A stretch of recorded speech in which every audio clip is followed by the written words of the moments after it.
nagbabalik. So ngayon dito kaming buong family sa van. On the way kami papuntang barko. Huy, barko! Siya na off. Ay, nagpo-post-post na ako kasi wala lang. Huy naman si Ante, paka-RC. Ayun nga mga unggoy, buong family kami pupunta. Maliban kay ate dahil nga may baratilyo siya. So kailangan niya siyempre. So ayan, nagtaas-taas ng paa si Ante. Huy, abaw naman, kalisino.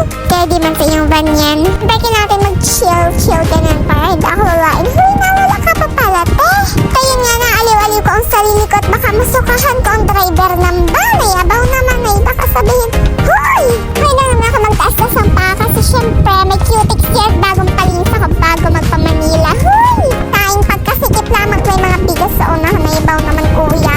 Kaya nag-check pa ng cellphone si Ante at 7:30 PM na. Nandito kami sa Calapan, papunta na kami Calapan Port. So yeah, mga oras na yun, sobrang dilim pero napaka-OA ko nan kasi yung first time mo kasi makasakay ng barko, te. Yung first time, tama ang narinig nyo. First time ko pumuntang Manila at first time ko sumakay ng barko. Huy! Ayan nga, mga oras ay napaka-OA ko kasi hala, nasa barko na ako.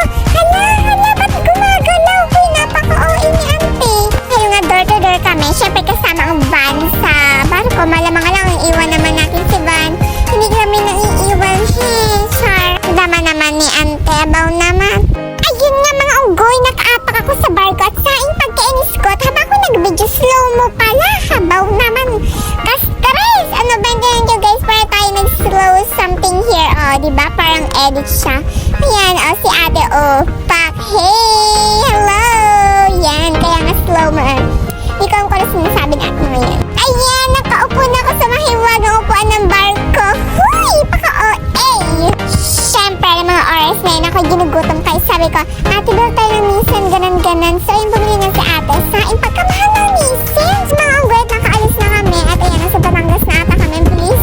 Pero actually, di na ako masyado nakapag-video, bilis. So, ayan, si ate na-stress dahil bago rin ba, pakalakas na kami, baka daw magkulot. Abaw! A few moments later. Ayan mga unggoy, nakababa na kami sa Batangas Port. So, ayan nga mga person. Abaw naman. Excited na naman ng unggoy ninyo, te! Sa mga nagtataka kung saan kami tutuloy, syempre nakakondo kami. Thank you sa amin. Magiting na lola. Huy, magiting! Bait na lola. Na si Lola Mix. And napakabait po niya. At dentist po si Lola. Ayun, pinatuloy po kami sa kondo. And wala lang. Excited kasi first time ko po na kondo. Ayun na nga mga person. Nasa kondo na kami. Sheesh! Ang laki! Oh my gosh! Parang mansion. Sheesh! Ayun sa ante nyo. Ayan, pagod siya, te. Naantok pa siya.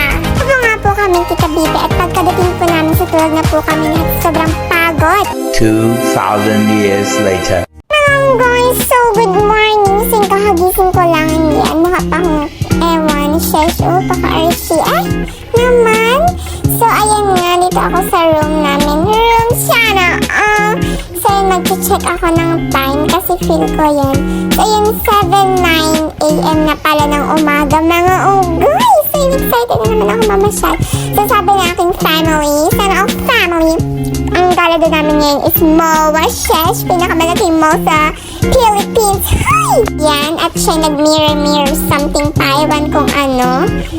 So, ay mga unggoy, papakita ko sa inyong view. Ayan, so, meron siyang swimming pool and playground sa labas. And mamaya, papakita ko sa inyo. Hindi na ako makakapag-tour ng kondo, mga mi. Yan, mga unggoy, so bababa na nga kami sa mahiwagang hagdan. Sheesh!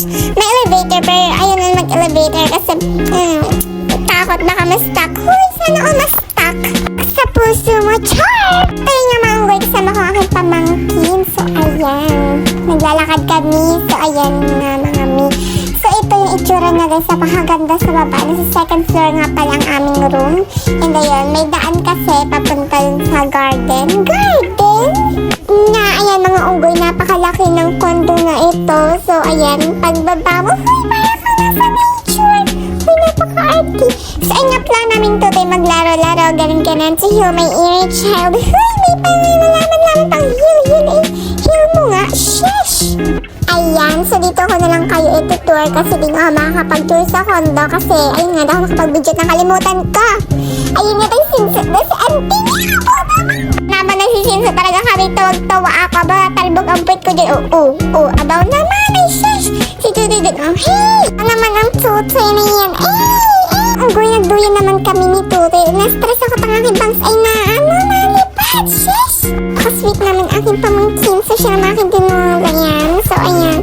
Gusto ko sana nakasan kaso wag baka tumasi. Ang guyan na magpadulag sa akin na mahiwagang mountain slide. Shush, mountain slide. Napakaano naman. So, yun kaya magabalik siya kasi napaka-soft ng nila din. Parang damo talaga. Parang fake na siya. Uy, fake. Ayan, tingnan niya. Enjoy sa Antel. Hey! Oh my God! So, ayan yun. Napakaganda dito, guys. May playground na siya. And, pag may mga anak pista and gusto mo maligo ka naman, ano ka naman? Ang kanilang swimming pool. So, ayun, sabi ko nga sa inyo, itutur ko kayo. So, ay, napakaganda dito, guys.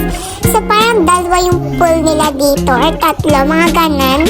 Parang apat, di ko sure, pero napaka-nice pool. Aking ate, videoin ko siya, kaya yun, go! Video lang! Ito naman kay ate, mga unggoys, ako din, syempre magpapatawa si unggoy. Huy!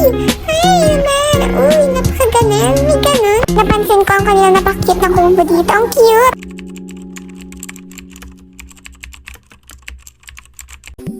If the sun refused to shine,